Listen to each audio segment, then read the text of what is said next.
আধিকারিকরা পৌঁছে গিয়েছিলেন এবং আজ ফের শাহজাহান ঘনিষ্ঠের বাড়িতে সিবিআই। মিনাখার আটপুকুরে কেন্দ্রীয় এজেন্সি, আরো ডিটেইল আপডেট নেব। অনুপম রয়েছে আমার সঙ্গে।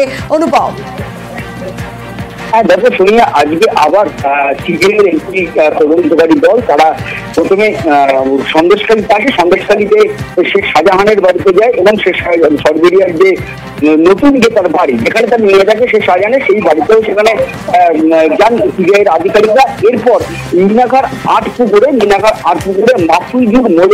মাফিজুর মোল্লার খোঁজে যায়। এই মাফিজুর মোল্লার শ্বশুর বাড়িতে আটপুকুরে সেখানে যান মাফিজুর মোল্লা। কিন্তু এই যে 2024 সালের 5ই জানুয়ারি ইডির ওপরে যে হামলা হয়েছিল শেখ শাহজাহানের বাড়িতে, সেই ঘটনায় এই মাফিজুর মোল্লাকে কিন্তু গ্রেফতার করেছিল এবং তারপরে তার জামিনে কিন্তু সে এখন ছাড়া আছে। এবং এই মাফিজুর মোল্লা এখন তার শ্বশুর বাড়িতে থাকে, সেই জন্যই সে তার শ্বশুর বাড়ি এই আটপুকুরে, মিনাখার আটপুকুরে সিবিআইয়ের আধিকারিকরা যায়। যদিও এই মাফিজুর মোল্লার সঙ্গে কিন্তু সিবিআইয়ের আধিকারিকরা দেখা করতে পারেনি, তার আগেই সে ঢাকা দিয়েছে এমনটাই কিন্তু জানা গিয়েছে।